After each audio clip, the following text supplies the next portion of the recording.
like my vibe. Look in my eyes, he hypnotized. He don't know why. He don't know why. Warning, extended satirical material on this program may strike some viewers as vulgar, offensive, prurient, or, worst of all, serious. It's satire. Please adjust your expectations and interpretations accordingly.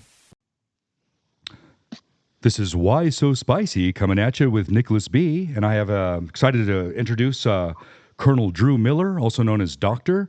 But I think since I've been in the military, I'll call you Colonel because that gravitas of importance, I've realized just as a major when I retired, like a colonel is like it's difficult to get a hold of. And so really excited to have you on the show to talk about what you've been doing after you got out of the military. And so tell me a little about your origin story. Where are you from? What happened? What started it all?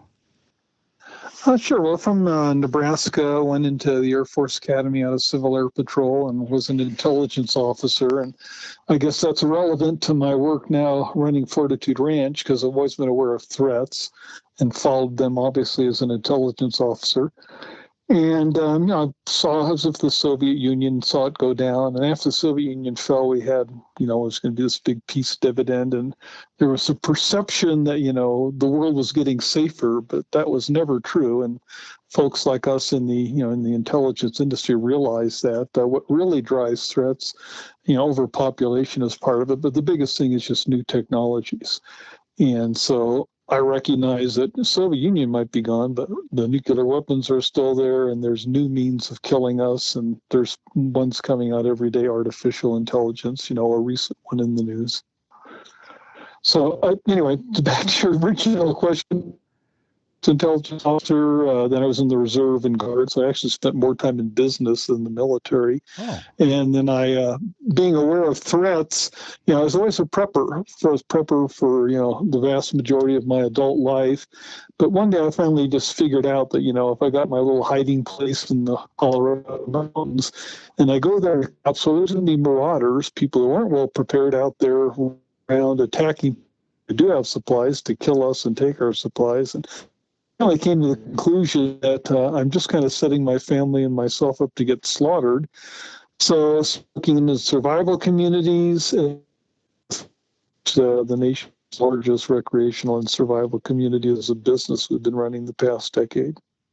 And so was your family in the military, or what made you choose the Air Force Academy versus the West Point or the Naval Academy or Coast Guard? Like, was there any family connection with the Air Force at the time, or you just saw a movie, or? No, my dad was in the Air Force, enlisted briefly, not very long, and I figured out one day. I was actually at the academy early on in the Beast Barracks, the really rough time. Woke up one morning early, and I thought to myself, I always wanted to come here. Why did I always want to come here? And the answer was because my father always made sure there was an Air Force Academy catalog around the house. And so I saw it all the time growing up. Back, this is before computers and internet where they had paper catalogs. And I always saw it. I always wanted to come here. So it was deliberate brainwashing by my father, but I'm glad he did it. Grateful for it. Well, what people don't understand, not being in the military or the Air Force, that you have to be a certain age, you have to have a really high GPA, and you have to have a letter of internment or something from a senator, a congressman, someone with importance. Did your father know people, or did you just went up and asked people at the State House, or how did you manage that? No, that's really a misconception. I mean, congressmen and senators appoint, but they have so many slots. It has nothing to do with the importance of the congressman. Everyone has 5 slots normally to each academy. And for the vast majority of them, for a long, long time now, it's, I'm sure in the past you could find an instance of, person A, rewarded themselves by, giving someone an appointment to the academy. But that went out decades ago. Gotcha, Pretty much, they all compete. It's based on who they think is the best qualified GPA, extracurricular. It's like getting into most any college or getting a scholarship. It's very, very competitive. But the Air Force Academy, I always felt from all the services was the elite, because everyone wants to go to the Air Force. And that was one of my questions, is how you get into the military complex here. But being in the reserves, that kind of keeps you in the same state where you're from. And so that's what, yeah. And did the Air Force? Well, the guard is in the same state. The reserve is different. The reserve, you can you can be anywhere, and a reserve unit isn't really affiliated with the state. So the National Guards, Air and Army Guards, they are state affiliated, although they are part of the regular Army and the regular Air Force, and largely, interchangeable. But reserve is, it's not Guard. It's not under state control. My uncle was in the Air Force, and he had to go through training because he was a backseat pilot. He did camera work over Vietnam and different things, and so he had to go through some evasion techniques. Mm-hmm. And did you learn any survival or any techniques from the Air Force that got you into prepping? Yeah, every Air Force Academy cadet goes through a survival, escape, and evasion SERE training. And if you're in an airborne crew, a flying crew like your relative was, you absolutely have to, because a good chance you're going to get shot down if it's a bad conflict. So there's a lot of important techniques they teach you, and yes, a lot of which are kind of survival training techniques. So use some of that in our business, actually. One of the books I read that got me interested in this whole thing, I've always been kind of a little prepper, but I really, after getting out of the military in 2018, retiring after like 27 years of what I just say, but Newt Gingrich, a little guy from the past, did a foreword for a book written by William R. Forstchen. I can't say his name, an author. He was a retired Colonel Army. 2 seconds after, it was about basically what's going to happen after an EMP type attack, and the forewarning of what could happen.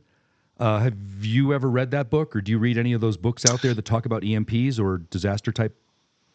Yeah, I'm familiar with the book, and the EMP, electromagnetic pulse, is very, very real, but make sure I come back to cars, because that part of it is exaggerated. It's important for people to know that. But EMP, electromagnetic pulse, if you detonate a nuclear weapon, it makes a lot of effects. Thermal radiation, heat can cause fires, blast wave, buildings, lots of different types of radiation that can kill you.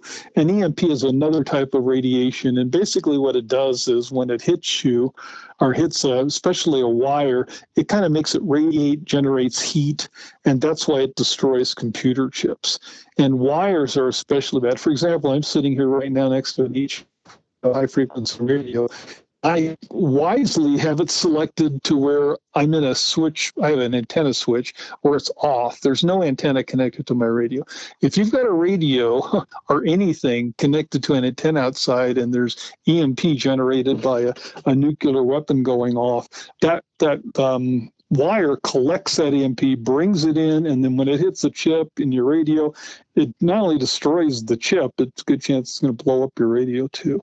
And EMP can not just from nuclear weapons. The sun does it. There was a famous 1800s Carrington event where telegraph wires collected that, brought it in, and the guy doing Morse code on the teletype there, they got burned and shocked. And nowadays we have so many wires up that the electric grid is just obviously vulnerable to an EMP attack. And it basically come in those large transformers, those huge, gigantic, big boxes with the wire out of them.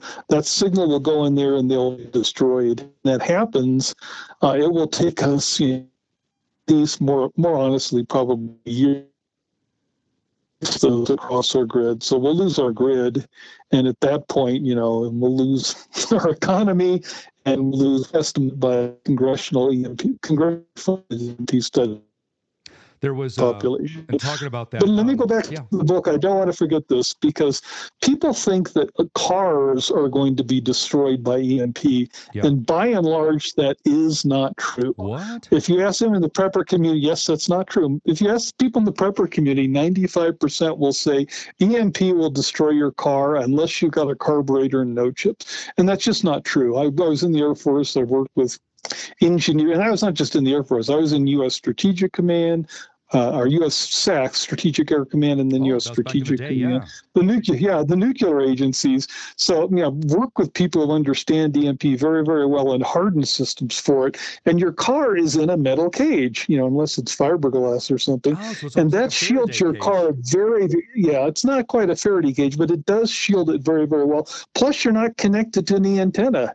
You're traveling down the road on insulated tires. So cars are actually not very vulnerable to EMP. What? And so it's a huge misperception, and that book helped create some of it, that your cars are just going to go out everywhere if there's an EMP. And it's just the opposite. I've talked to engineers who've done Air Force work on this, and they say about the only way they can take a car out with EMP is that they hook a cable up to the exhaust pipe because they are so well shielded. So the EMP threat to cars is not bad. Now, I'm not going to speak to a Tesla or an electric car because they have so many more chips and wires in them to collect the EMP. But a typical fuel-injected car that's got a lot of chips in it, they are fairly safe for an EMP event. So don't assume that there's an EMP event, your car won't work. I would say 90% of the time, roughly, it probably will work just fine. Which is funny, just a side note, I'm in medical, always been medical in the military, Air Force, Army, worked with the Navy, Marine Corps, whatever. So on here, instead of EMP, I actually wrote EFMP, Exceptional Family Member Program. I'm like, where does that come from? I'm like, oh my God. I'm glad I didn't say that. I was like, oh Jesus, I sound like an idiot. But that's interesting. I didn't know that because every book I've read, The Ranch was my favorite. I don't think I mentioned that to you. The Ranch was a series of 11 books I read in 2 weeks. I just ate it up. I couldn't get enough. Every single book I've read, and I've read quite a few of these EMP books because that's what the disaster seems to be around. Every single one of them says if you don't have horses, you're doomed. All cars will be out except military protected. So that's amazing. Now I want to write a book about realism. That's cool. Now, let me get back to that. I mean, so your car is going to work, but, gas pump stations, they won't work if the grid is down. So your car is still going to end up being a piece of junk, and horses will be better, but not because your car is fried, the chips are fried. It's the gas. It'll be because if you won't have gas. And even if they could get it out of the gas station, well, who's going to be refining it? So when the grid goes down, every business, all in oil industries refining, that's all done with.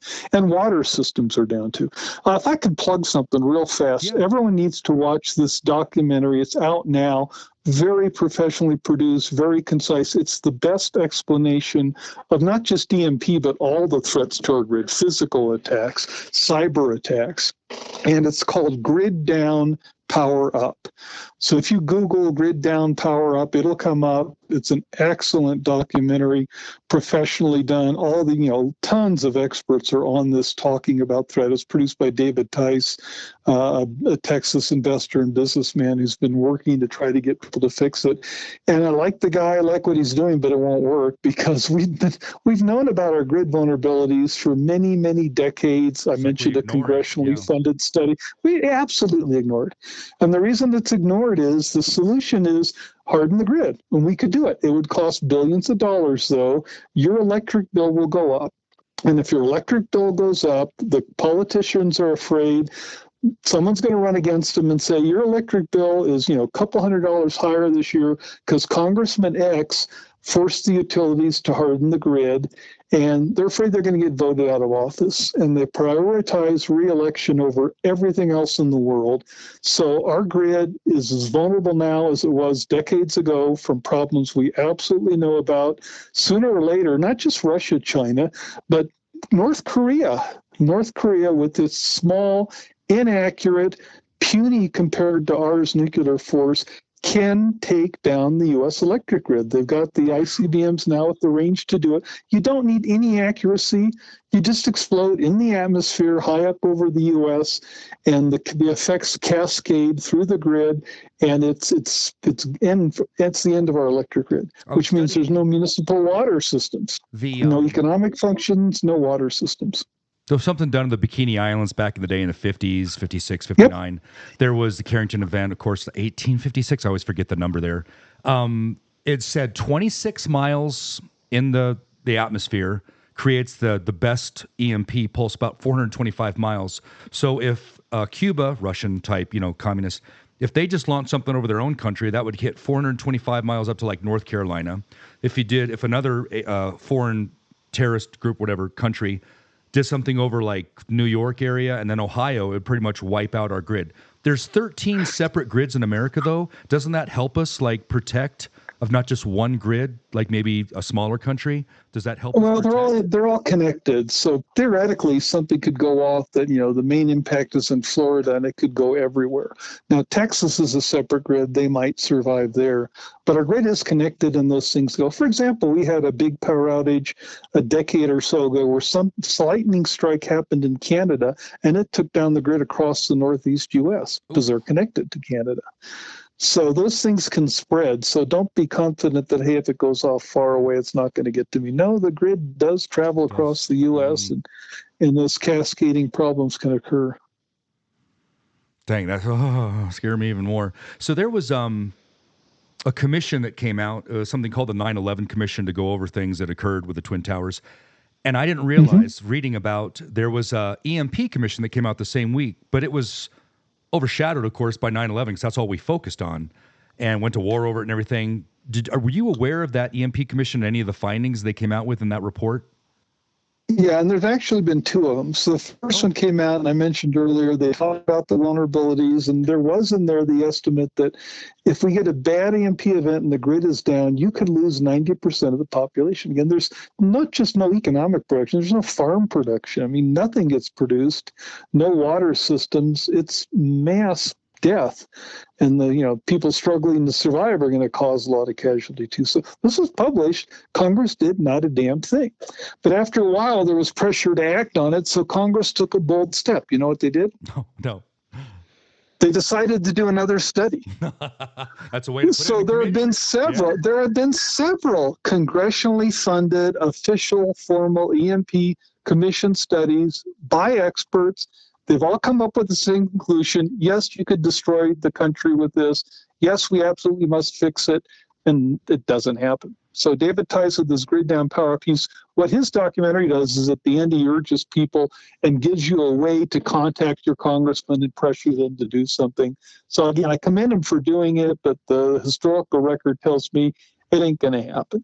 So it's interesting. I looked on his site and the movie looks incredible. And I said, that guy looks exactly like Dennis Quaid. And then I realized it isn't. Dennis Quaid is in the movie, and he's portraying. And this movie's won like many awards, like Apple, the Golden Globes. Like this thing's really popular. Like it's not just a. Well, it's not a movie. It's a documentary. Yeah, it's a documentary. It's not a movie. And he's narrating it. So he got Quaid to do some introduction to help get attention. Because again, rationally, we absolutely should do this. But until you can get a groundswell of public support to insist that Congress do the right thing and put keeping Americans alive, not reelecting themselves, it's not going to happen.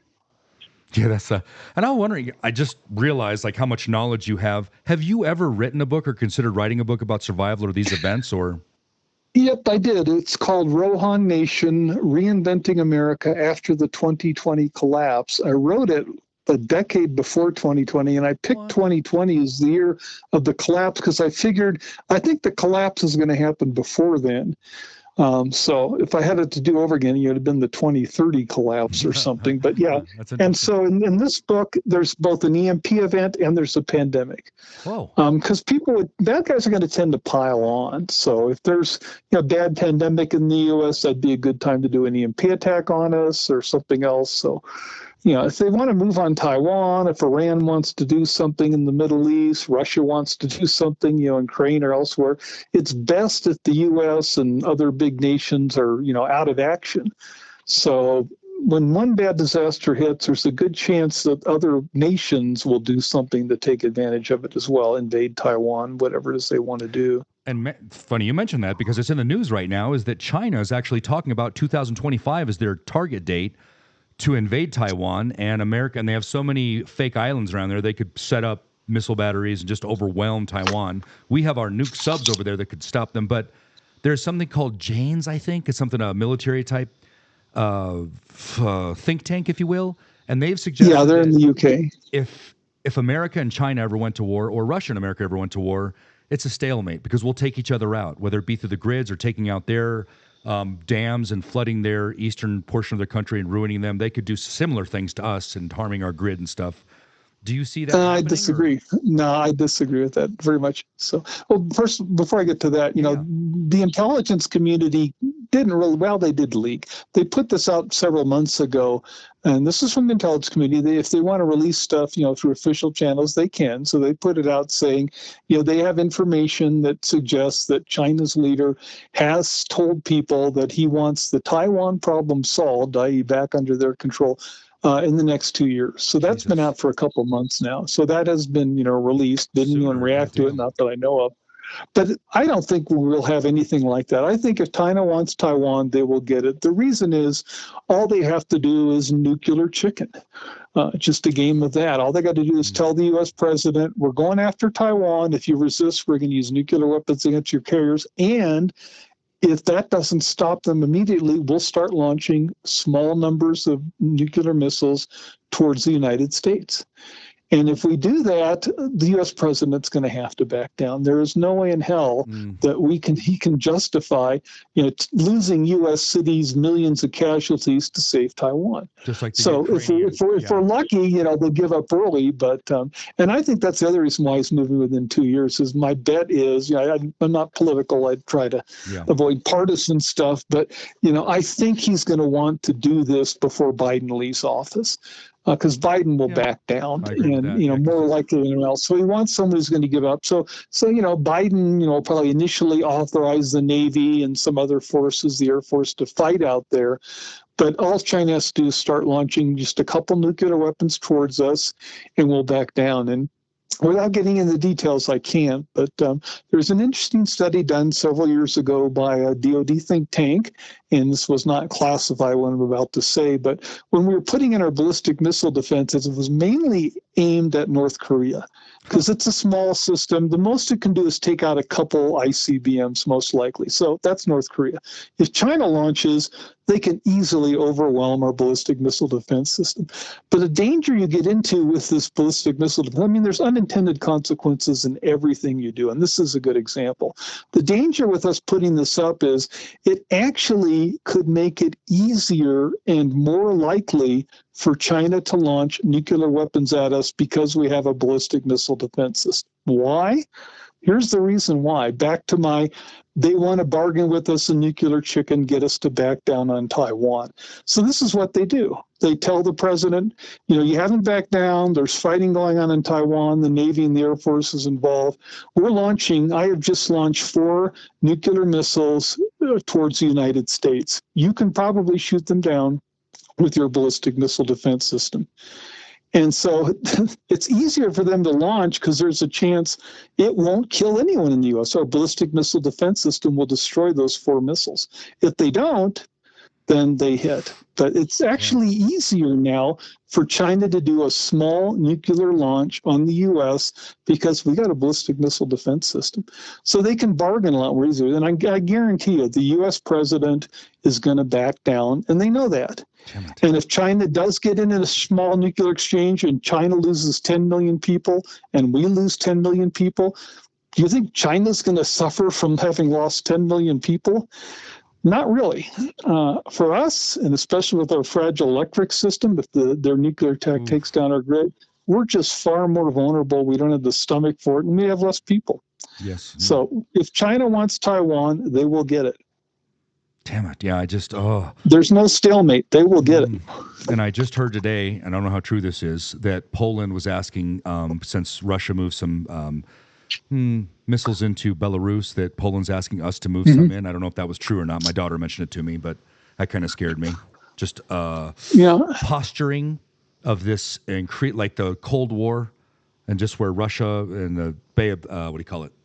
Was it not Bay of Pigs, but Bay of Pigs is Cuba. 6-day standoff where we wouldn't allow Russia to take seven days in May in Cuba, Cuban missile crisis. Yeah. And we had things in Turkey, Izmir type area. And then I didn't know that. I just know we had a communication station there, but I'm afraid it's going to turn into one of those things. We just keep moving forward, and the clock, that nuclear clock, the danger of us having nuclear war gets closer and closer to the end times. And I'm like, oh my gosh.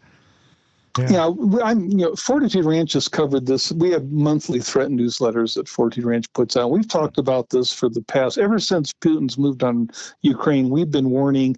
There's two things. One, he could use nuclear weapons locally, especially if he's doing poorly, because that's a huge advantage he has, and Ukraine does no nuclear weapons. He could turn the military situation in Ukraine around with nuclear weapons, and it looks like that's his only way to do it. Tactically, and if he starts using them there, and Poland's pressuring us for use, and it escalates, that's one route. I think that's a very unlikely route, because we're not going to use nuclear weapons, to save Ukraine, then we're going to fight a nuclear Taiwan.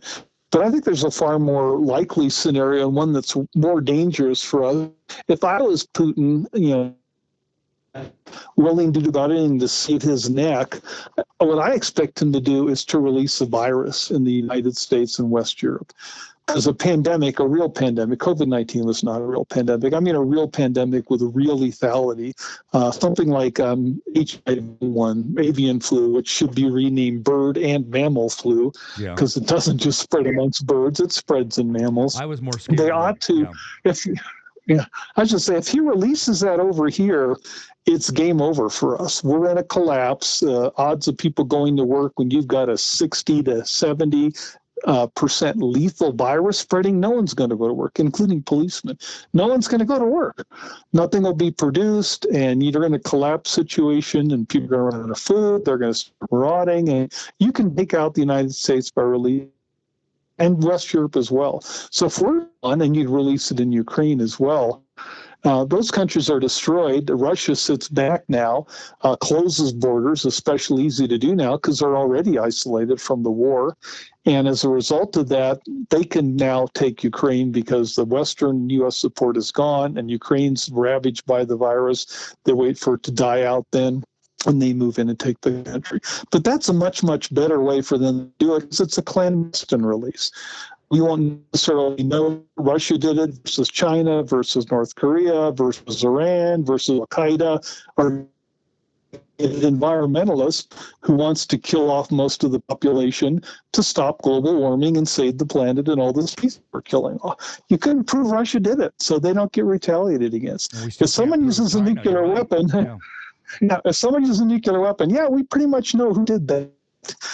So I think that's the more likely threat, and I expect it's going to happen with things going bad for him, which is why I'm not a huge fan of, I don't want Russia to win. It's a no-win situation for us, but I don't want him to win. But if it's really, really bad for Putin, he's going to be incented to do something like release a virus over here, and H5N1 would be the one I suspect he does. And that would be the most, I agree with that, because that scares me. That'd be the smartest, most ruthless thing for him to do. And if there's anything he's shown over the years, he's a pretty smart and ruthless guy. Yeah, it scares me. I've been looking online. I've always been a pseudo prepper. I haven't taken the final steps of buying the coins you guys have and getting involved. But there was some things I found online in case I ever won the lottery. It's in Kansas where they have these old nuclear silos, and this guy bought them for cheap, and he opens up these per floor, he opens up $1 million for someone to buy it, and it's decked out, and they have a pool in there on a certain floor. They have movie rooms. They have everything you could want. What do you think about those things in Kansas? That's survival condos. Survival condos need to come. It's like a fine hotel. It's just that you're underground. But it's so fantastic. Colonel Miller, I'm getting a little feedback. Are you... Oh, sorry. I'll sit up straighter. Is that better? I'm not sure. I don't know if it's the radio you're by or what. You're not coming through all the time, but I just wanted to... I don't know if you can hear it fading out. I don't have any electronics. I can turn off the light here, but other than that, there's no power out here. Okay, hopefully, no EMP event going. Yeah. No, survival condo is absolutely fantastic, but it's an ICBM shelter, so they have rooms up to 100 feet deep there. But you don't feel like you're underground because when you look, there's windows, and you're looking outside. You're looking outside 100 feet underground. How he does it is he's got 4 cameras up on the surface. So when you look outside, you really are looking outside. It's a screen. It's not a window. So he's just got a wonderful, wonderful setup there. I think they're $1.5 to $3 million condos, depending on how much space you get. Dang, yeah. They do have pools. They have dog walking places. What? They have rock climbing walls. It's just a fantastic facility, but it's just you have to be very, very, very rich to afford to get survival condos. Looking at those, then I went down a notch, and then I went and saw these like I don't know what they call them, connexes in the military, but they had these like tubes or connexes where they put underground like just to 5 feet or something, and you could buy smaller ones. Have you ever seen those? Oh, there's a lot of them. Atlas Shelters in Texas is probably the biggest, but there's at least a dozen shelter companies. The problem you got with underground shelters is you have to be able to defend yourself on the surface, because if you don't, it doesn't matter if you've got a blast door and I can't break into it. I don't need to break into it. You have to breathe. You have to have air vents. Yeah. So you could just cover up the air vents and yell down to them, hey, bring out all your food and water within an hour. If you bring it out in the next 15 minutes, we'll take your food and go, and you can survive. Otherwise, we're closing this up and you're all going to die. Damn. And there's only one way in and out, and they're going to find it. They have a gun on it. So you could have 30 people underground there. It doesn't matter. One person with a gun up there just shoot you in the door as you try to come through the door. So shelters are only useful if you can defend yourself on the surface. So Fortitude Ranch was designed to be able to defend on the surface. So yeah, we have underground basements, we have some underground shelters, mainly for radiation shielding. But when we have guards on duty 24/7 in a collapse, and when people come or marauder groups comes, we sound the alarm. Everyone is quickly up on their defensive part of the wall, and we have cleared lines of fire, and you're not going to overrun a Fortitude Ranch facility. You would have to have thousands of people to kill off our facility that has, maybe 200 people there. And even if you killed off all our 200 people, you would lose many, many more people. My PhD dissertation at Harvard University was on underground nuclear defense shelters and field fortifications for NATO troops. And it's about a 10-to-1 advantage you have when you're fighting in fortified positions and the enemy's coming at you through open terrain. Now, if you have a tank, you've got some help, but marauder groups aren't going to have tanks, so they're going to get slaughtered. It's basically a World War I analogy. There's no tanks, before tanks in World War I. There's no tanks. You're out in the open. I'm shooting at you from a trench, and you will get slaughtered. So that's our defense, but hiding underground isn't going to work. And if you think, no one will know I'm down here in my shelter. Well, wait a minute. How are you going to get power? You have to have electricity. If you got solar shells, they're going to see those. If you run a generator, I won't just see your generator. I'll see the smoke coming from it. I can hear it. I can smell it. It's got to exhaust. You have to exhaust above the ground. So you have to be able to defend yourself on the surface in a collapse, or you're going to die. And marauders will go everywhere. So you could think, well, I'm going to go. A lot of people there who aren't preppers, their survival plan is, I'll go up to the mountains and hunt deer and build a log home in the mountains and survive. That's just the deer are going to be pretty much wiped out in the first couple of weeks. Everything I will be poaching. People that think they're, prepared for the military, usually people last 2 days before they head on back home because it's not tenable to stay up in the forest and hunt and think that no one's going to find you, and because it's so remote. Because Woodland Park would be the main place. Just there's so many places and millions of people, 4 million people in Colorado. It's like, and they're going to be little marauders or group of people, and you can't fight against. Deer is going to be shot. We'll be poaching deer like mad at our Fortitude Ranch locations. Making deer jerky, storing it. So deer are going to get shot pretty early on. There's not going to be deer to survive on, so there's not a lot of food left for you now in the mountains. And then there's a lot of other people that are going for whatever rabbits or stuff are left. And then people are going to start robbing other people, or worse, killing other people to steal their stuff. Just like when I use medicine. Marauders knowledge is. So when I look at food for like a nuclear attack and stuff like that, I've tried to buy Mountain Home and different things. Rice and beans are my main staple in cans. And like in medicine, even though it says a year, you can go like 10 years in an emergency situation for these type situations with medicine. It still may not be as 100% effective, but still effective. What kind of Yeah, same foodstuffs? as with fruit. Expiration dates are a joke. I used to work in the food industry at ConAgra, and an expiration date on a can of food, that assumes, they got lawyers behind that. So they have to assume you're going to roast it in your car, then freeze it, then roast it, then freeze it, abuse its temperature. If you Yeah. store stuff in a cool, dry place, it will go for decades after the event in most cases. So do you stock up in mostly staples like beans and rice, or do you have a whole gamut of like oils and cooking fine foods, or is it Mountain Home, or do you have any like? I bought a bucket of food that's good for 3 months, but it goes over the same like food. Beef stroganoff, that's the noodles and stuff like that. Do you have any preference on any of those things? We do pretty much everything you can possibly think of because we want a lot of variety, and our goal is to be able to last for more than a year. So we're going to be gardening. We're going to be we have farm animals. Chickens are the best survival animals. So we've got chickens everywhere. Protein, Sheep yeah. at a lot of our locations. Cattle at some. So we have, farm animals as well. Of course, we stockpile food. The freeze-dried stuff, we don't do much of that. That's very, very, very expensive. Gotcha. So our four main stockpiled staples are two of the ones you mentioned: rice, beans, flour, and then the fourth one, not quite as much as sugar. Just 50-pound bags in a big container and seal it, and you keep it in an underground cool place. That's about the best thing you can do. But seeds are absolutely vital, and high-calorie crops: corn, potatoes, our Jerusalem artichokes, sunflower seeds are also very good, high-calorie food. So, lettuce is nice. So we're going to have an aquaponics system, but eventually at our locations. But really, it's greens and tomatoes aren't really what you want. You want high-calorie food, corn and potatoes. I never thought, just growing afterwards. I wrote something down about a nuke map. I always like to look at this thing like, what if it hit Colorado Springs in the center and not just Cheyenne Mountain?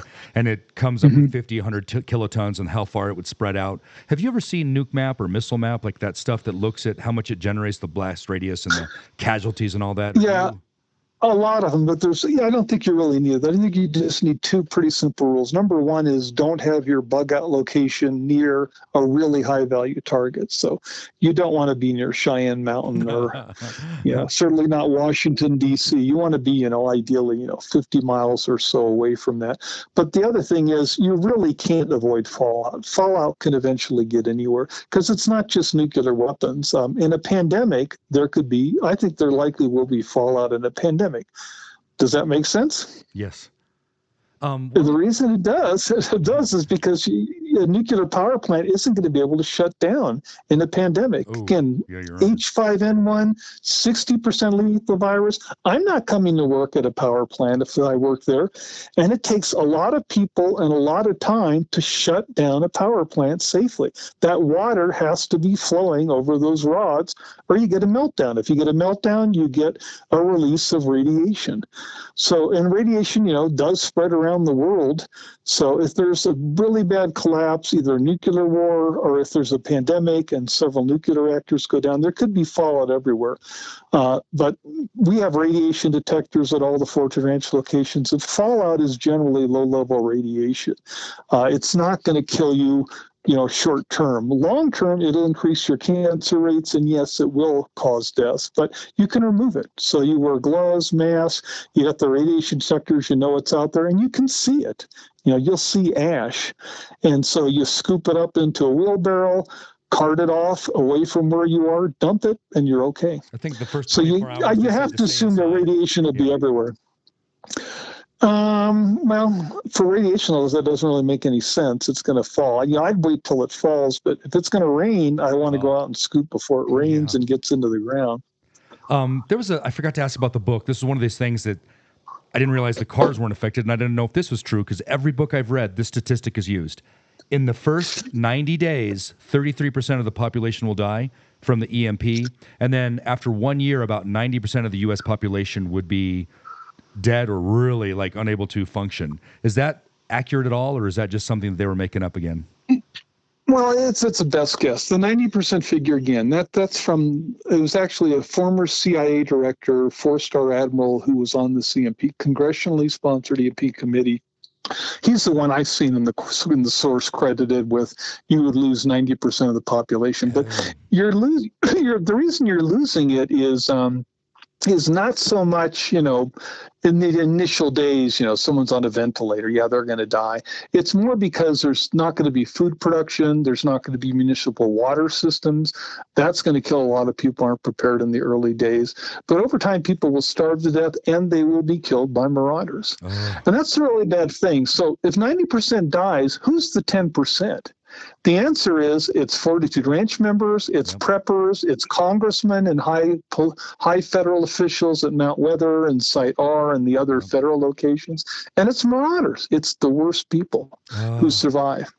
And that leads now, I'll let you decide if the congressmen at Mount Weather fall into the worst people or not, but it's going to be marauders and it's going to be preppers, really good, well-prepared preppers who make it. And that was one of the things I'm kind of transitioning in. I don't know how much. Do you watch movies or television shows like The Walking Dead or the zombie movies? Like, do you watch any of those things too? Have you seen those before? I'm not a fan of the zombie movies. I mean, they're real threats, so I don't like making them up. So I like to deal with, pandemics and EMP and realistic threats. The Postman, I thought, was a really good apocalyptic fiction movie. Yeah, that's my favorite, if you want to call it, apocalyptic fiction movie. There was one with Viggo Mortensen. That's The Road. It's called The Road, yes. Oh, that scared me. When people were eating each other and that, and the kid, and very frightening for me. But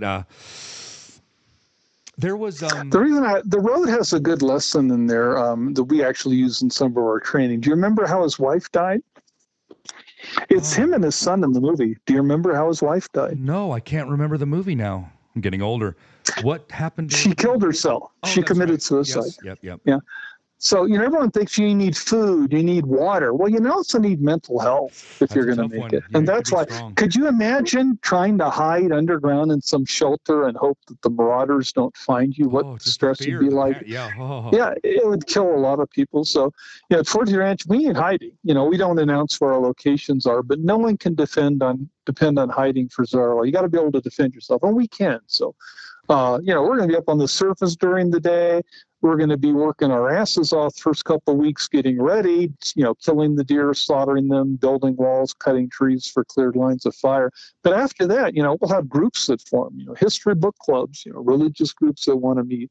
And people can, have a relatively high quality of life. We have HF radios, so, we'll get news, be able to get, maybe even connect people. If you're at a Fortitude Ranch, Wisconsin, when the shit hits the fan, but your daughter is at Fortitude Ranch, West Virginia, because she couldn't get back to Wisconsin, we can talk on the radios potentially. So, if one of your loved ones is at a different Fortitude Ranch location, we can connect. So we've got the morale issue, we think, solved as well, not just the survival, the food and the water and the physics. I don't think people realize, because I just do family practice, I'm not anything big or anything, but after 2020, there was this isolation factor, and I've seen so much increased mental health concerns in the city, Denver. Like the amount of mental health issues I've had to deal with has been exponentially higher from just isolation, and that was only for like 9 months. I can't imagine something where it really hit, and people were like, the food goes out in the stores in the first 48 hours, let's say.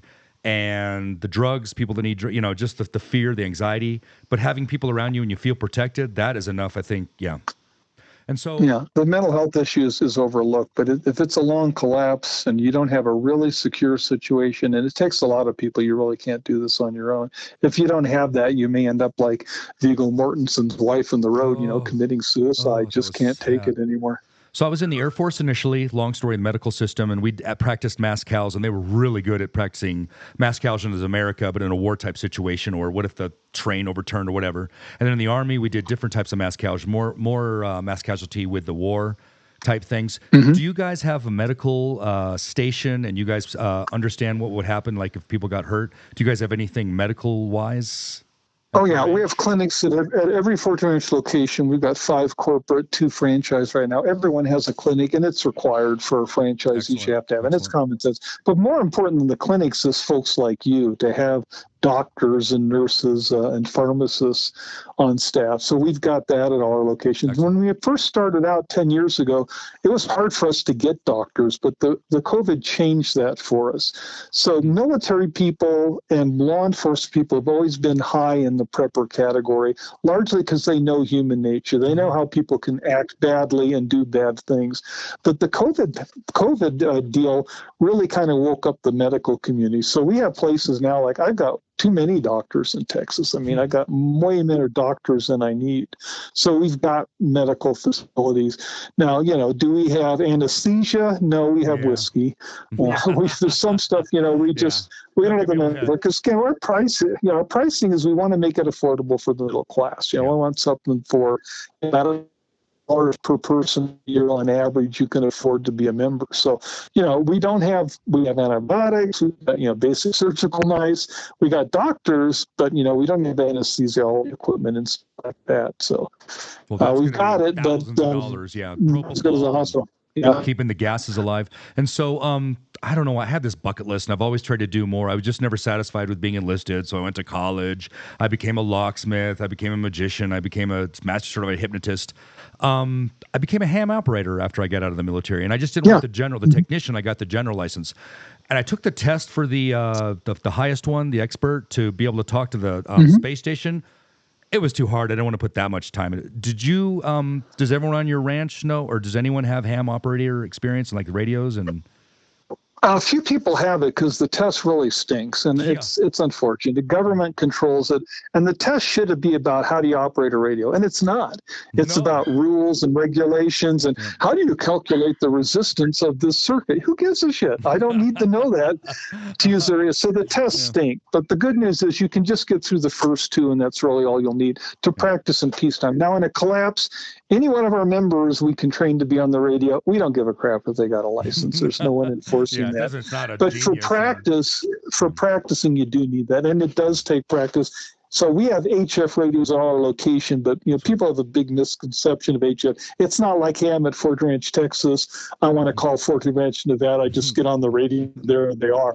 It's not like that. I mean, it depends on the atmosphere, the time of day, time of year, the sun conditions. So odds are when I try to call, and for Fortitude Ranch, we have set times of the day and frequencies we'll be up on. But even then, odds are I won't be able to get to Nevada. But there's a good chance I can hit Wisconsin, and Wisconsin can hit Nevada, so they can relay for us. But so HF radio works. It's not perfect. I'll be able to get information from all over the world, assuming there's people still transmitting. At least it'll be up. Like the phone lines, the towers, I don't know if they're still going to be active, so that's what scares me. But there was a TV show years ago, 5, 10, 15. I'm getting older now, so things just seem like yesterday. But it was called The Colony, in which a group of 14 people got together in like an abandoned warehouse in California, Loma Linda, I think it was. And they put on a television show, and these people had to get a doctor, an electrician, a physicist. And they had a group of batteries linked together, and the solar power outside was putting it together. And they had electricity is pretty much unlimited as long as the batteries, and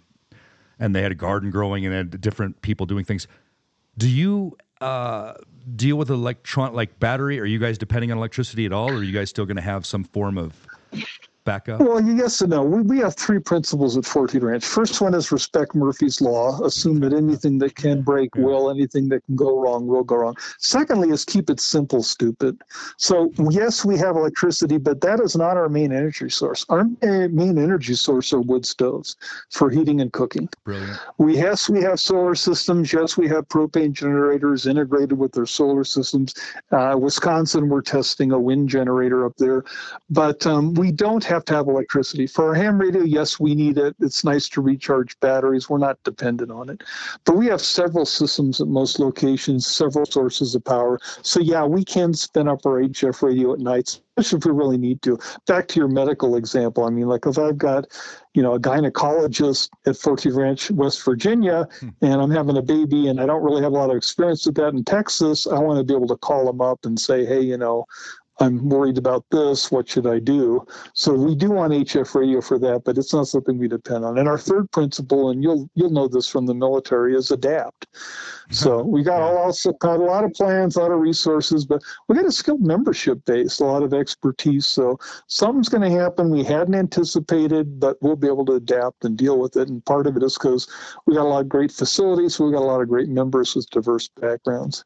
I was going to ask you, after the war, for me and PTSD and seeing 300 people die in the burn unit, the ICU, and the ER just over the years, took me a long time to be able to read again after 2006, 2007, my little deployment, and going to USHUS, nurse practitioner school for the military. It was difficult for me to read, and I was going to ask, do you read any books, any specific things lately? Like, do you read EMP, disaster books, or just survival books, or do you read anything? My fun books tend to be Robert Heinlein. Starship Trooper is, I think, one of the best books I've ever read. It's a stupid movie. The movie stinks, and the movie is not true to the book at all. Book's very different, very good. So Starship Trooper and The Moon is a Harsh Mistress. A lot of his books are books I really enjoy. I started reading Clive Cussler. My uncle got me involved in that, and I'm like, there's so many. I just like that treasure type stuff, and I read a lot of medical crap just because I have to keep up with things. But yeah, the To Escape, the Clive Cussler, those books that, sci-fi like Heinlein.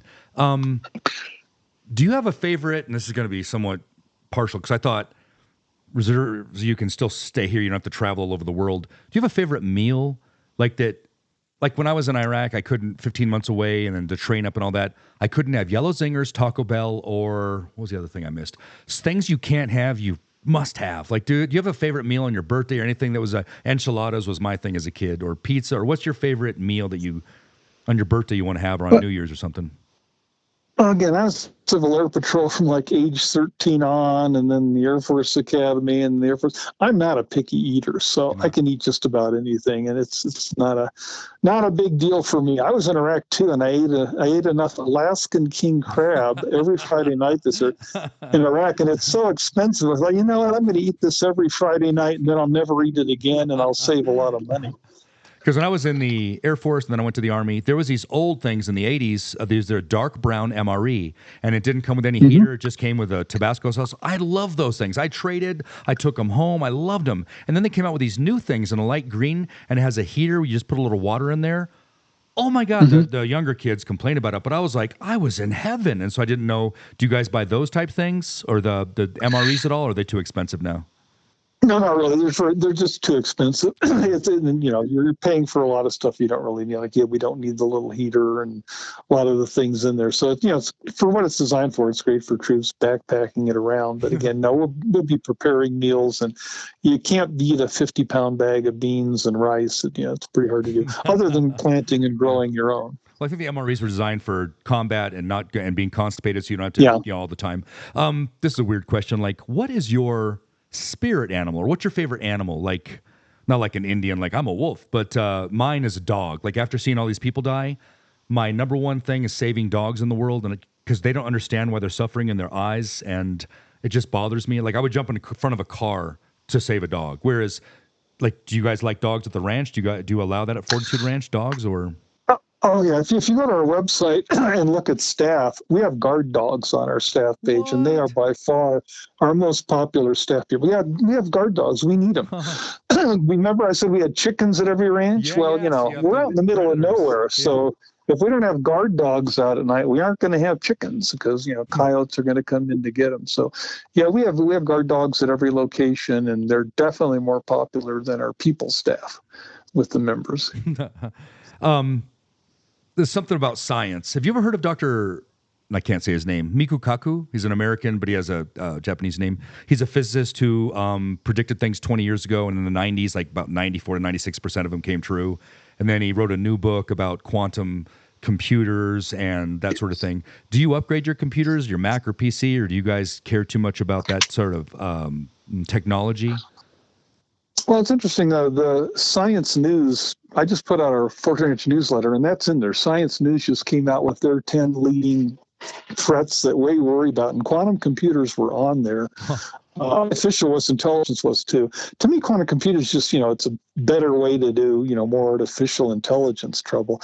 And I think that there's kind of a misunderstanding of the artificial intelligence threat based largely on movies and I guess also kind of how it's covered today.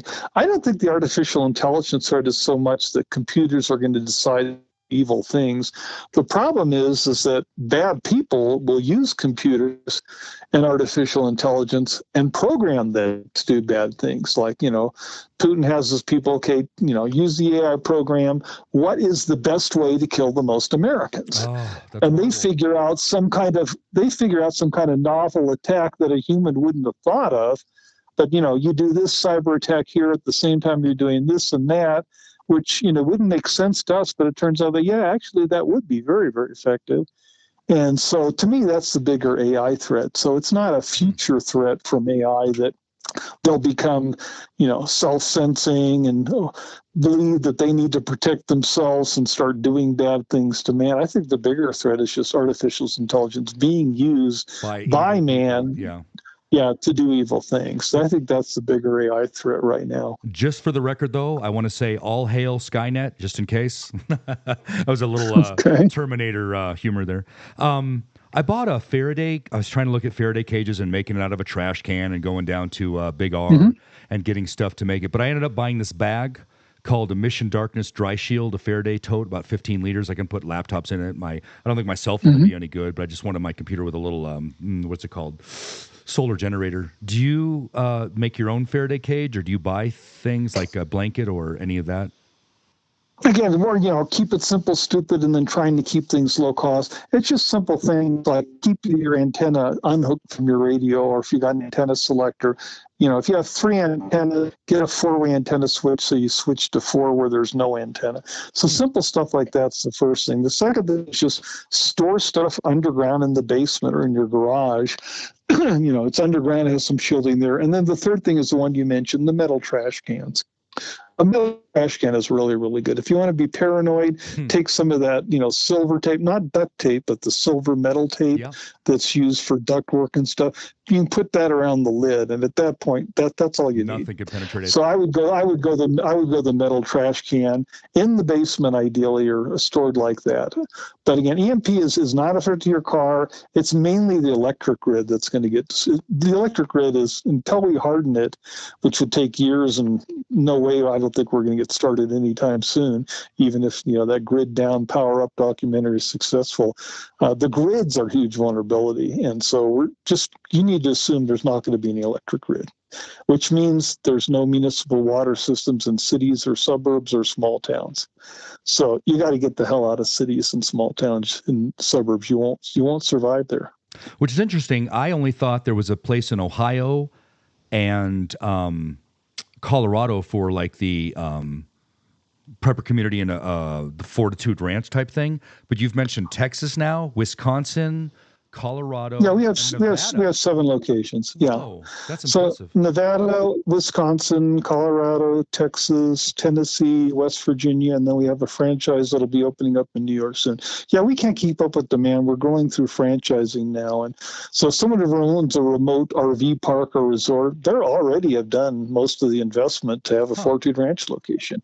So we're encouraging folks, hey, if you got a remote RV park somewhere in the forests or mountains, you got to contact us. For not too much investment, you can be a Fortitude Ranch business. So your business is more profitable, but more important, your family and your business will survive the collapse versus being, you're just going to get occupied by marauders in a collapse. Otherwise, you're going to tear through there, look for food, burn stuff up. I mean, and we think we're a good investment too, because I think if the grid's down for a year, if there's a pandemic in H5N1, I mean, people say the 1918 flu, it was not 1918, it was 2 years.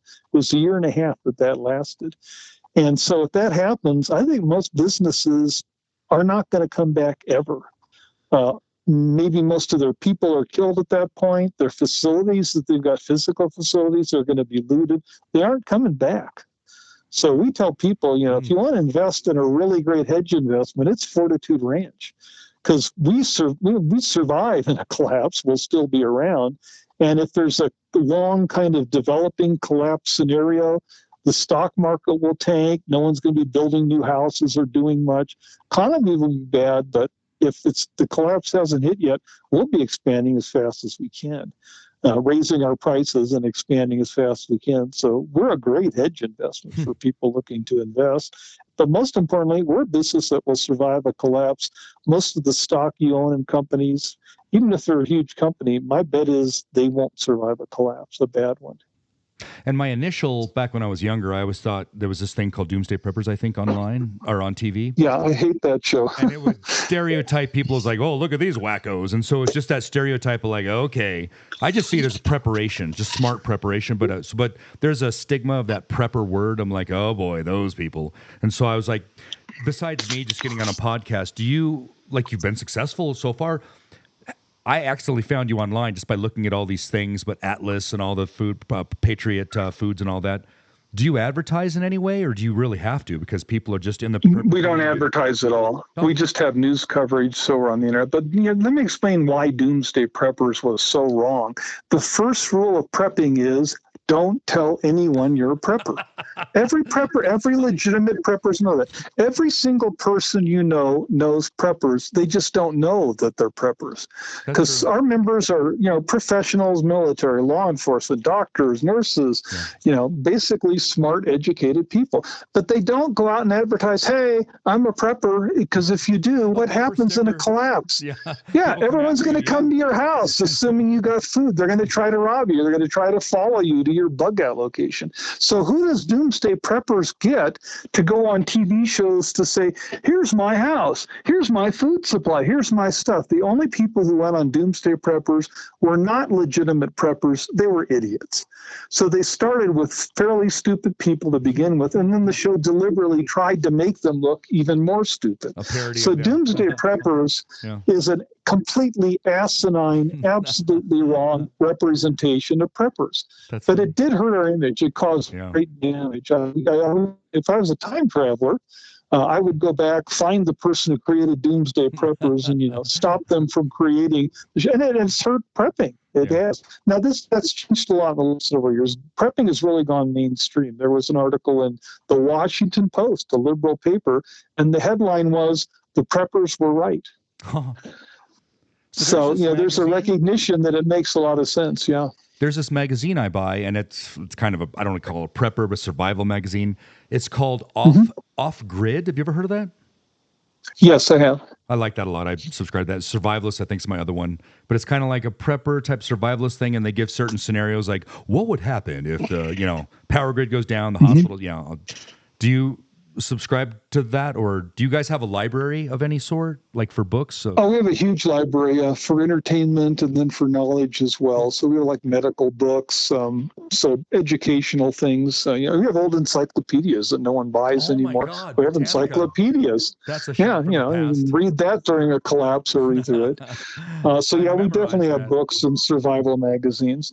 There's a lot of, Backwoods Home is another pretty popular one that are out there that we get some information from that's pretty worthwhile. What's the last vacation you've been on? You can remember, like, your favorite vacation?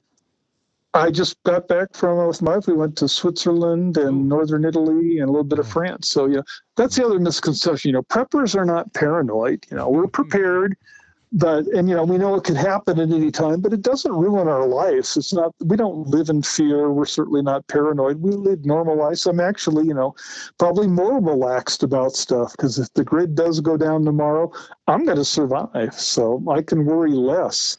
And so I do get to take vacations, even if it means traveling overseas. We went down to Mexico, into Merida, the Yucatan, and recently some things went along with China sending meth labs to fentanyl chemicals and teaching the Mexicans how to make the fentanyl. And some people were, politicians were talking about invading Mexico and just take the DEA and let them do what they want. And I was afraid, like, what if we were down there when something like that happened? Like, how do you get back to your Fortitude Ranch? Like, you're not scared to travel, though. You're not, like, fearful of something occurring in the world, like getting stuck in Ukraine and having to get out, or being in Afghanistan and the war shutting down, you can't get out. Like, you're not fearful of things that occur in the world like that, being away? Well, I just don't think you can, ruin your life because something could happen when you have no idea when it could happen. Yeah, So that's I'm, true. I'm confident there's going to be a collapse. I just don't know when. But I don't want it to ruin my life, so yeah, I do what I want to do. But you are going to be able to travel in a collapse. That's another kind of misperception. Some people think, well, if the shit hits the fan, there's going to be, roadblocks. No, roadblocks are going to take many, many days to happen, and by and large, they won't do them. When any kind of disaster occurs, there's only one thing government can or will do. They're going to tell people to go home. That's all they can do. Yeah, that's true. So largely, most people are going to go home. So roads are going to be relatively empty. The economy's not going to be functioning. People aren't doing a rush hour commute to work. So you're actually going to be able to travel fairly easily. Now, don't assume you've got a gas station.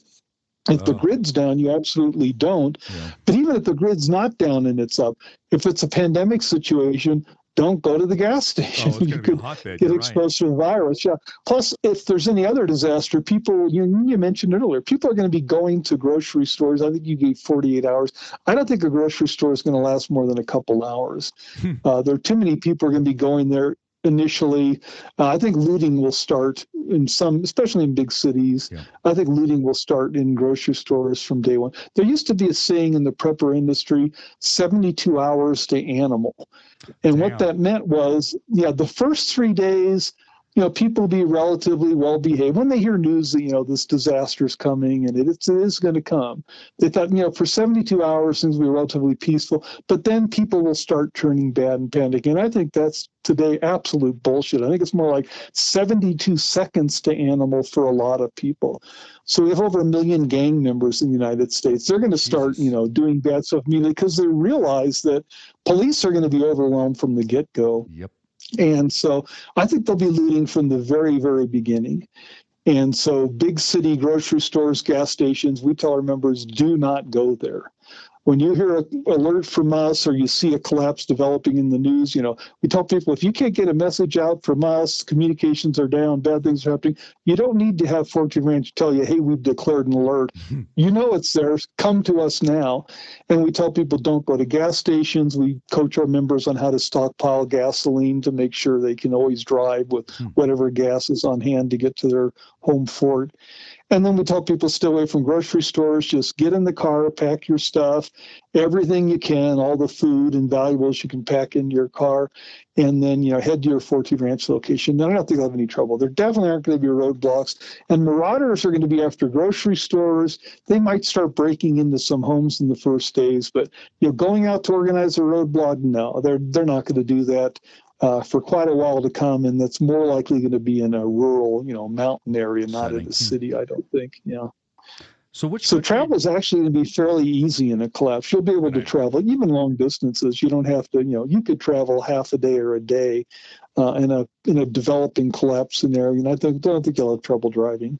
I think we're civil enough in the springs, I hope, that it won't be too much, but I still fear because of the movies and the books I read, I'm like, oh, Jesus. Did you like any particular country around the world? Like, did you like France better than Italy? Like, the food in Italy is great. The wine in France. Anything specific country you really liked? Well, I speak Germany. I speak German and travel a lot in Germany. Have German friends, so we tend to be German travelers. Austria, German-speaking countries. Oh, Salzburg, favorite tend to country. Be our favorite place. Favorite city. Yeah, Salzburg's beautiful. city. Yeah. We went to the Eagle's Been Nest. There? Oh, and then Been there too. Castle.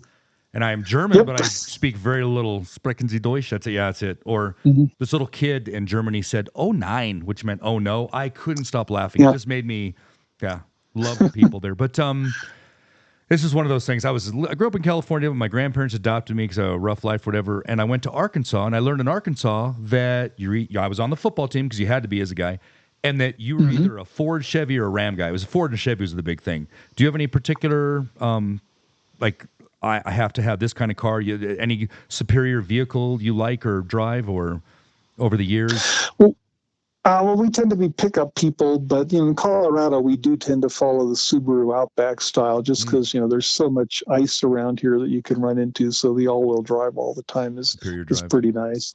My dream truck's a Ford Raptor, but I can't afford that. Now, trucks are becoming more expensive than luxury vehicles. I'm like, damn, because everyone sees the utility in it, so that's good. That's going to change. So if you're in the market for a truck, I've heard quite a lot of good reporting that the car market prices are about to go way downhill. They've caught up now with the shortage in supply, and it's going to reverse pretty quickly now in the pricing. So if you can wait a while, the prices are going to go down quite a lot. So there's this saying, I don't know how accurate it is, but the way of California is the way of the nation because they're the third largest money-making economy. They're going towards electric vehicles, and they went by 2030. I don't know what year they're promising we should all go electric. Do you think that'll play a part if we ever have an event? No, I think I'm going to deny your California is the way. I mean, California is they're a mess. California is losing people for good reason. I mean, the state is completely screwed up. Yeah. The Democratic Party owns California. States the Democratic Party controls are bad. Yeah. And, you keep mentioning Colorado. I used to be a Colorado resident. I'm not anymore. Oh. I left years ago because of state government. Big government has taken over in Colorado. So it doesn't matter that, Colorado Springs and most of the state is, more Republican, more libertarian, doesn't want big government. There's so much vote in Denver and Boulder and Fort Collins that the liberals, Democrats control the state. And I think Colorado should be split. And if it can't be split, you need to get the hell out of Colorado. Talked about Idaho it's a big government state. Or Oregon splitting off and becoming part of Idaho. Oregon, yeah. So are you in Colorado? A lot of states need to do that. No, we're Texans. Oh, you're in Texas. Moved to Texas to get the hell out of the Colorado big government, the big taxes, the big regulations. Well, we got tax bills from the Department of Revenue in Colorado when we were citizens here saying we owed taxes. I'm a certified management accountant. I do my own taxes. I said, I didn't make any error. What did I do? And they would never tell me. They just eventually took my money right out of my USA checking account. And I said, that's it. I'm through with Colorado. A bunch of Democratic crooks in charge, and I left Colorado, and we're Texas residents now. And not to put you love Colorado, love it physically, but with the big government taking over there, Colorado is to get the hell out of it. It's like California. You don't want to be in California, and increasingly you don't want to be in Colorado because of government. I was so scared they were going to take the ability to buy an AR-15, so I bought one a couple months ago, and I think in April, and because I was so scared, but I bought a Sig Sauer M400 X Series. Anyways, a fancy new gun. But do you favor any Glock, Sig Sauer, Remington, Springfield? Do you have any choices, preferences on? No, we really don't. We recommend, buying the lowest cost AR-15 or 12 gauge pump shotgun you could get. I mean, a Savage 12 gauge is, you can get them pretty cheap. Good, they work okay. Yeah, so we tend to go cheap. I mean, I do like 9mm pistols. The Remington RP9 was one I really liked. It's got the double trigger and no safety, so it's got no trigger pull. So the accuracy is so much better because normally there's trigger pull and you raise up. Pounds, it's really light. You raise up and you shoot high. This has no trigger pull at all, so it's just a wonderful weapon. But other than that, and of course Remington is gone. Company ruined because of the lawsuit over Sandy Hook. What? I didn't know that. Yeah, Remington's gone. Yeah, it's gone. Bankrupt because of the lawsuits over that. So pistol I like is hard to get nowadays because they don't make it. I just bought a Hell's Canyon. I don't know if it's a Remington or not. It's like a sniper rifle, 26-inch, 6.5 Creedmoor. Yeah, I got that and the AR, and I got the scopes are more expensive than damn rifles, but I got 4 handguns, and I concealed carry. And I don't think you guys have that problem in Texas. I think it's open carry now for the whole state, isn't it? I believe so, but I don't want to be quoted on that in case I am wrong on that. I mean, I have the permit, so I haven't been paying attention. And so I was at a gun show, and I realized when I wanted to buy my AR-15 up at the gun show in Denver. Went to the gun show. These people were selling $500 worth of things they put together for $900 without, nothing was worth buying there. But I did find some survivalist guys, and I don't know what to call them. They gave me a card, but I ended up buying these things called gold backs. It's like this gold dollar and different denominations in it, and it's bendable, but it's actually made of gold. It's worth its weight in gold, literally. Do you know what those are, or do you buy any credence into that, or do you find that to be something that's worth trading, or? We don't really recommend gold. A lot of preppers are big advocates of gold coins because they think currency is going to fail. I do think currency will fail, but we favor barter items, and the number one barter item we recommend is ammunition. Yeah, Especially 223, 556, 12 gauge, 9mm, the standard stuff. You can use it for hunting, for self-defense. You can use it for barter, and I think it could become almost a means of currency. Is using ammunition. It lasts forever. It usually gains in value because as you just mentioned, you're afraid that there's going to be gun control or extra taxes, so people keep buying more and prices keep going up. So we recommend ammunition. Whiskey is another one I mentioned for medical uses. It's also a potential good barter. Of course, canned food, shelf-stable food, another great thing to do. So we don't recommend gold coins. We recommend things that are really good prepper supplies that have long shelf life. Yeah, and it can be useful. And so I lived in San Antonio. I was stationed there for the medical. Lived in Cibolo, right outside of San Antonio, and bought a house and thought it was the nicest house in the neighborhood. But when we went to sell it, we didn't make a dime because all the other houses weren't as nice. And so I was disappointed with that. Are you guys by San Antonio or Dallas or more of a rural like Amarillo or where? We're always at rural locations, so we kind of have to be for Fortitude Ranch. We don't want to be right next. We don't want to be light years, or not too far from big cities, but we're in central Texas. We don't give out our exact locations. Gotcha. Now, if you found an exact location, it doesn't really matter because, again, our survival does not depend on hidden. It depends on we can defend ourselves. So we can, but we're basically central Texas. And that's a big parcel of land. So that's a big spot. Yeah, big parcel. When you say flat land, that's so we're north of San Antonio. Yeah. So we've got, we got wild boars we can eat as well as the deer and snakes, and we're wild turkeys, and then we have sheep and chicken that we raise there. And then we have agreements to buy from neighbors. We do that as well at a lot of our locations. Yeah, farms are important.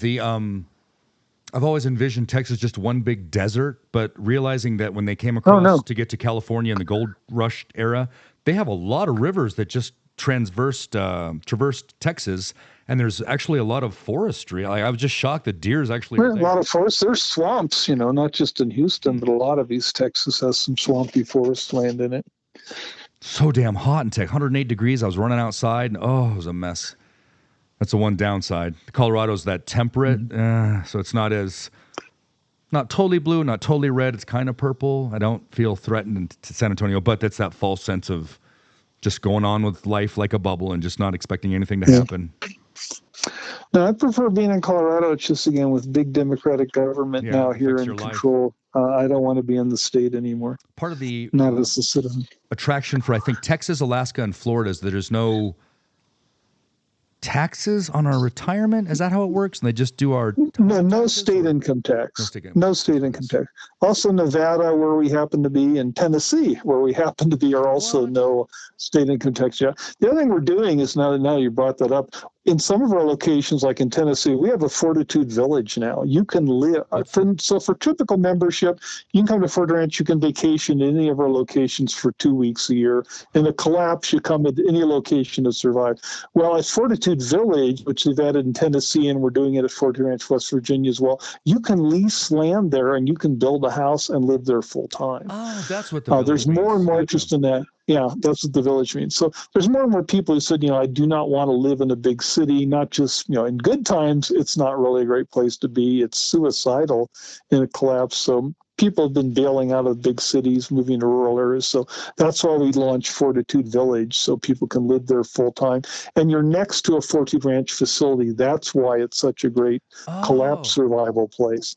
Because, right now, when you're out there at a Fortitude Village lot in Tennessee or Fortitude Ranch, West Virginia, it's probably just you. There may be a ranch manager and a worker at the Fortitude Village or at the Fortitude Ranch, but no one there. But in a collapse, now all of a sudden, there's 150, 200, we can get up to 300-400 people at a Fortitude Ranch location when they're fully built out. So now you've got an army there to protect you and keep you alive and help you do the gardening. We do massive increase in the fields that we're planting and the gardening work we're doing. I think the advantage is you being in the military in the past, you know how to set up a defensive posture, which would allow you to protect yourself in that setting. As not all of our ranch. It helps to have military people. all of our ranch managers are either former military or former law enforcement. Some have done both. Our Texas ranch manager is former Marine, and he was also a law enforcement officer. Huh. That is awesome. I appreciate you spending all this time with me. This has been incredible. I really appreciate talking about this stuff. I can't think of anything else. Well, please send me the link so we can share it with our folks too. Oh, absolutely. When you got it all up. Yeah. It won't take too long because I don't have anything to edit because everything's been succinct and clear and you've answered everything. That's awesome. I can't think of anything else to ask. I would like to. I don't know if I'm allowed to tour to see if I can become a member because I looked at one time because I like to live in luxury after retiring as a major and my wife, the nurse and all that we make. And so I looked at the coins, like to buy a coin. Mm-hmm. I thought, oh, it's only $100. No, it was a little more than that. So I'm like, dang, I'm not going to be living in luxury. It's going to be more. Yeah, the coins, if you want to join, you just join. You can pay with cash. The Fortitude token coins, that's only if you want to buy those so you can join later when there's a location near you. Because you get priority to join over cash buyers. So some people are going to try to game it. They don't want to join now because, they got to pay dues and everything. They say, well, I'm going to wait till there's a collapse and then I'll join. Well, if you wait till a collapse. I thought you had to have a coin and show it No. and they let you in and stuff. No. It's a cryptocurrency. It runs on the Ethereum blockchain. Oh, gotcha. It's a utility token. You use it to buy membership. I see. But the advantage it gives you is that when we get a developing crisis, everyone wants to join. We're basically going to say we're only accepting the Fortitude token buyers now. And so people who bought those are the ones going to be able to join. But they're still taking a gamble because if it's a fast-moving collapse, we're not doing any sales. We're just battening down the hatches and riding it out. But you buy the tokens if you want to wait to join. If you want to join now, you just go to our website, email us, and a sales associate would talk to you. Did you say you're in Colorado Springs? Yes, Northgate. Well, the Air Force Academy. I overlook the stadium. Okay. The Air Force Academy, so we're living up north. But yeah. Okay. Well, again, we don't give out locations, but you're about 3 hours. You're about 3 hours from Fortitude Ranch, Colorado. Good God. So yeah, you ought to call them up and you could join. Be west of here. Yeah, I would like to visit the place. I don't know. You have to purchase the. Yeah, they do tours. You just talk to the sales associate. They can set you up to do that. Oh my God, a sales. It sounds like, well, we got something for you. Yeah, it's one of those slick New Jersey guys that you guys have employed. No, it's not. Back hair and, you know how the recruiters get you into the Air Force and the Army. They're like, oh, the Marine Corps. Like, you can trust me. My name is David. I'm from New Jersey and I'm a survivalist. That's what I they're all members and good folks. And that sounds great. I really appreciate you talking to me. This has been an honor speaking with you. Oh, thank you. I will get this out and send you a link so people can listen to it and maybe get other people on here. I think tomorrow I'm going to do CSPD, Colorado Springs Police Department. Sunday, I think I'm going to try to interview someone that was an undercover cop with the Crips and the Bloods. Just get different people. I just want to get different experiences out there and get interest. But since I'm interested in prepping myself, because I like there's little bucket list things I like to do and get involved with, and I think this is a smart one because I'm kind of fearful of the way the world's going, and doesn't seem to be getting better. You know what's going on. That's everyone's aware. But this has been awesome speaking with you, sir, and I appreciate your time. Very good. Thank you very much. Thank you, Dr. Miller. Colonel Miller, sorry. So long. Thanks.